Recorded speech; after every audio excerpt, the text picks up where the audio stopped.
So many times I hear about these ancient wars, I feel like the number of soldiers has been exaggerated. It's always like a million people per side, 500,000 people. And I'm like, really? That seems like a lot. I can't even imagine a field with some of these numbers in the same place. Yeah, I I don't know. I know they've got battlefield records and graveyards and stuff, and a lot of the times Hmm. when the with the Crusades, there's like payment records because the church was paying so many people to go, and so there's X amount of gold was distributed. I don't know. We definitely know those World War I battles were of that enormous size, where like I think 15 or 20,000 people died in one day on the Somme. Just Mm. one battle, like 20,000 men would die, and they're How'd that go? Did one side get overrun? Did they use no, that's gas? the they went the lines.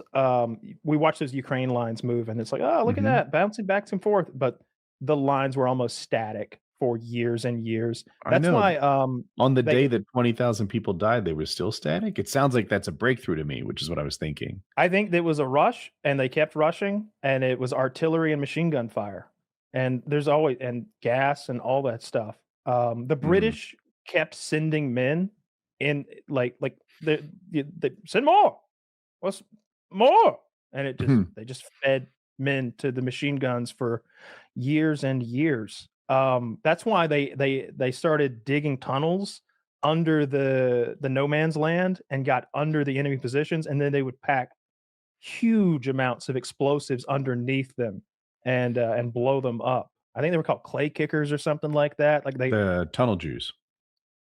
no, these these were good old Birmingham English boys that had been pulled out of mines and such to go like The Germans are volunteer to like, "Do you hear voices underneath it? they You're would. crazy." No, they would. Uh-huh, uh-huh. Later on, once they got wise to the Germans started doing it back to the British Hmm. after, like, this new kind of warfare had come into play, and so they'd be in the tunnels with stethoscopes listening to the walls, and sometimes you and the Germans would be tunneling parallel to each other, and you'd be like, "They're right on the other side," and then, like, you fucking dig them out and bayonet a bunch of guys up under the earth, Bayonets start poking through. Well, this is awkward. Bye. I'm talking about in World War You One, they would tunnel under enemy positions and plant huge amounts of explosives to blow up the entrenched positions. That's a cool thing to do. I thought you were talking about World War II, and No, I the just Great thought of Wall. the hypothetical. Do you think if the US would have joined on the side of Japan, Italy, and Germany, they could have conquered all of Western Totally. Europe, Oh yeah, totally. even with the Soviets still So on the Allies? the Soviets were able to do what they did to the Germans on the backs of our food and trucks. So I don't have the number in my head, but we sent like 75,000 trucks to the Soviets or Hmm. something like that, and we fed them when they would have starved. Would Like the Nazis have steamrolled the Soviets if we hadn't supplied the Soviets? Is what you're saying? the Soviets wouldn't have been able to make their counter push after Stalingrad without our material that we were giving them in gargantuan amounts. Like I can't remember the numbers because it's from a documentary I watched a month ago, but we fed, fueled, and put the machines underneath the Soviet engine of war as far as trucks, food, and stuff like that goes. How do you They wouldn't have been imagine able to do that. we would have balkanized it afterwards or split it up? We did split it up anyway. We had East and West Germany, Oh, I right? mean, in the different situation where like we joined with Italy, Germany, Japan, would we just have taken the United Kingdom? We take pieces of Western No, Europe. no, I think that I don't know what would have happened in that scenario, but in the alternate histories that I've seen, it's we're entering into the side of Germany and Japan not to take parts of what they are trying to take. When and in Japan's case, it's the Southeast Yeah. Asia, basically all of China, Indonesia, Korea, like all that is what they're trying to eventually put their flag over, and then some of Eastern Eurasia as well, like perhaps Mhm. even into they had their own beefs with the Russians, and obviously Hitler wants all of Europe. That's all taken. So what we would do in the alternate histories that I've seen is take our bite out of South America. I think we would have gotten something out of Europe too, because like Japan was obsessed with getting that all of Japan and then part of China.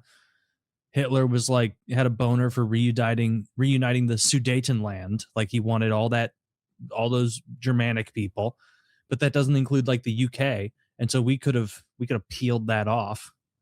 Like I don't know what would have happened if the Soviet Union had been defeated. I'd love to. I watched this historian named Sarah Payne. Interesting. Her like speeches on YouTube are fascinating. She's so well informed, and I don't know what you do if Hitler conquered the Soviet Union, which he was close to doing. He got to Stalingrad and they stopped him. But I think Stalingrad is like 80 miles from fucking Moscow or something like that. Like it would have been fucking over if they lost Stalingrad. But if Moscow falls, and even if they kill Stalin, the Soviet Union is so fucking big. Like, how do you ever like plant your flag over that and have that be your land? Where I mean, the Nazis had done it to Poland. Like Poland was theirs. France was theirs. Poland's they were not flying small. their flag. And the populations of those countries had submitted and like bent the knee, and they're like, all right, well, we don't like it, but I guess we work for the Nazis now. Poor Poland, dude. Like they got fucked. I don't buy into this idea that the Russians are this like absolutely unstoppable force that can win any war. Ukraine's kind of proven that untrue. However, they never quit. Every like what they endured in World War II, and even what they're enduring now in Ukraine, it just seems like they keep going and going and going. And if they had taken Moscow and Stalin had fallen, I still think you'd have to freaking kill the last Russian to keep that property. You'd have to. I mean, that's why we like frame them as like a stout enemy. It's not even like their technology or anything. It's like their culture of like being resolute. Like this is what the mission is, and we are going to do it. And we'll pour as many people as we need. So here's what we gave them. They'll live in the rubble and never stop fighting. Yeah, that's totally possible. So here's what the U.S. gave the Soviet Union for their war effort. $11.3 billion, which is the equivalent of $180 billion in current money. We gave them 4.5 million tons of food, including sugar, fats, meats, etc. 400,000 trucks, jeeps, and tractors. 14,000 airplanes, 13,000 tanks, 2,000 locomotives, and thousands more rail cars. 107,000 tons of cotton, petroleum products, and other materials. Millions of pairs of boots, blankets, radios, and consumer goods. We fed, clothed, vehicles. How fueled. On earth did Germany keep this close? I'm fucking serious. Like, if we're talking about Russians being resolute, the last thing we need again on this planet is Germans getting mad again. That's a good because point. they're so good at it. So They're like, there's that. the problem. I will engineer a new thing that blows the problem up. America isn't the manufacturing like supreme person that they were back in the time. So now I'm like, oh my gosh, if there was a world war, is that what it's like to have China as your ally? Or is it going to be like, dude, China gave us so many drones. China gave us so much food. I'm not sure about that one. China gave us, so many fucking Android phones. I'm not sure what they make, but like, I don't know that we can supply a country like Russia like we did before. Definitely not. Yeah, our manufacturing sector's hollowed out, and so we would be relying on China to, just like with COVID, where it was like, oh, we actually don't have the things that make masks, and it's like that seems like an oversight. It seems like we probably fucking should have at least one, like maybe somewhere in Ohio, throw a mask plant. I believe we could spool up production on things like vehicles and tanks, and maybe even like the less advanced aircraft, that if we don't have some sort of chip shortage, but the smart munitions we would be out of in a couple of months in a shooting war with China. Even raw stuff like steel, right? America's steel industry has been protected and coddled by tariffs for 60 years. And that's why it's an uncompetitive, bullshit, expensive, garbage industry here. They are efficient and they make great stuff overseas because they're lean, mean, fucking tiger muscle with skin stretched over them. Slaves doing the labor. It's hard to match. Here in America, fucking coddled and protected, and they're only competitive because we put tariffs on their competitors. Worthwhile. I can't Protect imagine your own first manufacturing. We Obviously, American laborers can't compete with the prices provided by slaves in the third world. They're automated overseas, and they're labor intensive here. I mean, we could be automated, but we don't need to be. because we can compete because the other people are terrorists. We don't need to be until the moment we 100% have to be. And then By we won't have the tariffs. I don't know Right? that we're going to fight You think another that'll World make War us II make more style steel? war, I don't though. think so. Like if we're in a 21st century fight against a peer like China or a near peer. They're not a peer. Oh, okay, they're becoming a peer, but near I don't peer like is the saying terminology that those military analysts usually use for China.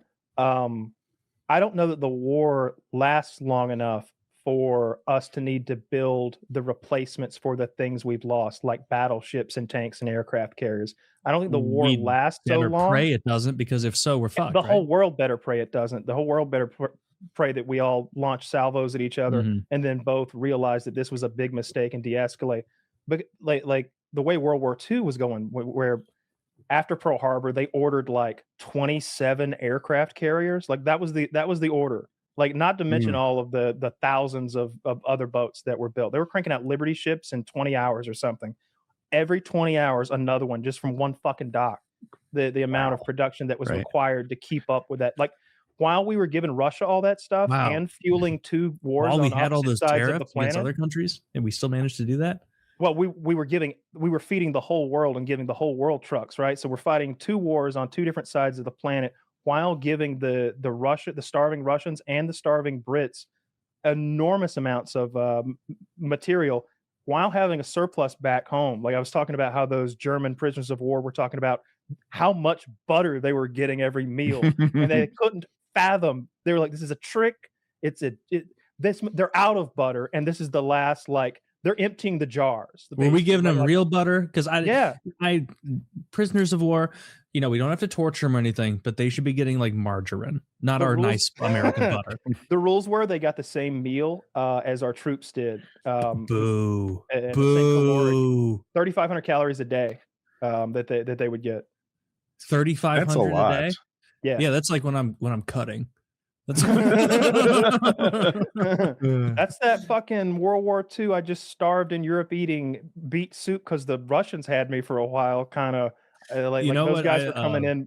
They show their weights when they were checked in and when they checked out. And by the end, the journals represent and the guards are writing like a lot of the guys have gotten fat and they're embarrassed, so they've started skipping meals. Yeah, we have our Polish guy in our hangout, who I love, great guy, and it's so interesting hearing the Polish perspective on World War II, because the Molotov-Ribbentrop Pact, which was between the Nazis and the Soviets at the very beginning of World War II, which was about them splitting Poland between each other. And so the Nazis went in, the Soviets went in, they were going to split Poland. And so if you talk to Polish people now, like he'll be like, yeah, the Germans, like they're fine now, but I still don't trust them really. And the Soviets, the Russians can get fucked, despicable, don't like that. And so like they're just, Poland got so uniquely fucked in that conflict. It's nothing new. So much, dude. The Slavs have gone through 1790s. The Slavs have gone through more hell than maybe any other group on earth, just consistently for centuries being fucked with by great powers on all sides. Poland used to be like 2.5 times bigger. It encompassed all of Lithuania, and it sort of tailed down to the south east with more territories. And they were partitioned by the Habsburgs, the Russians, and the Prussians, I believe. And like it's divide and conquer is all it is. That they've been getting fucked over since 1790 something.